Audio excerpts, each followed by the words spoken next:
Parfois, on abandonne parce qu'on a fourni tellement d'efforts, on a très peu de résultats et on est extrêmement déçu.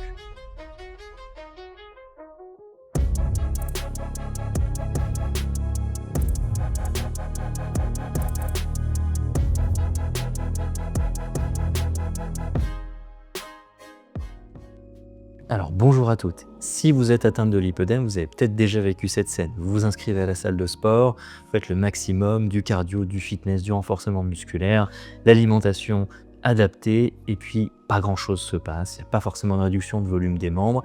C'est frustrant, c'est décevant, c'est même rageant. Aujourd'hui, je vais vous expliquer pourquoi certains sports intensifs et parfois violents ne sont pas adaptés au lipœdème et ne donnent pas ou très peu de résultats. Et on va essayer de réfléchir ensemble à comment bouger intelligemment, comment maintenir une activité physique avec son lipœdème. Alors le premier piège qu'il faut bien avoir en tête, c'est l'inflammation dans les tissus. Le tissu adipeux du lipœdème est par nature inflammatoire. Lorsque vous pratiquez un sport à fort impact, comme la course à pied ou le tennis, il y a des micro-traumatismes répétés qui ne vont pas du tout être bénéfiques pour votre lipœdème. Vos vaisseaux lymphatiques sont déjà saturés, ne parviennent pas à drainer ce surplus de liquide et ça risque d'aggraver les choses. Résultat, vous n'arrivez pas à brûler la graisse et vous accumulez de l'eau. C'est ce qui explique cette sensation de jambes lourdes et tendues après un effort violent. Alors est-ce qu'il faut pour autant arrêter le sport ? Pas du tout, et c'est pas du tout le message d'aujourd'hui. Au contraire, le mouvement est vital, mais il doit être adapté à votre situation. Le roi de l'environnement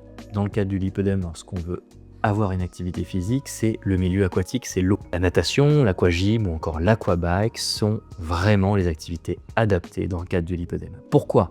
Parce que l'eau va exercer cette pression hydrostatique sur les membres. C'est un genre de drainage lymphatique naturel et constant. Vous bougez sans impact, les articulations sont protégées et la fraîcheur de l'eau va aussi aider à calmer les douleurs de l'inflammation des tissus. C'est le seul moment où vos jambes vont bénéficier d'un massage drainant et compressif, tout en travaillant vos muscles. En dehors de l'eau, privilégiez des activités à faible impact comme le yoga, le pilate ou la marche nordique éventuellement. L'objectif n'étant pas de brûler les calories, mais de maintenir cette pompe musculaire efficace. Les muscles de vos mollets et de vos jambes sont le deuxième cœur de votre organisme.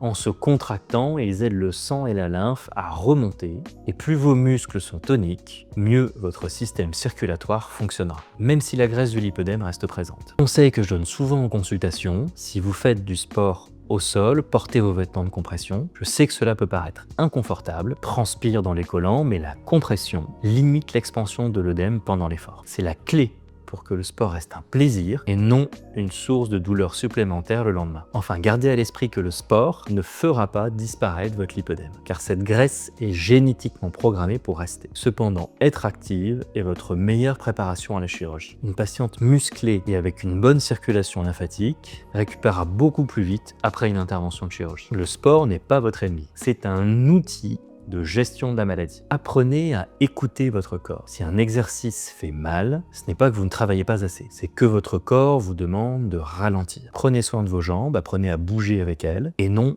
contre elles.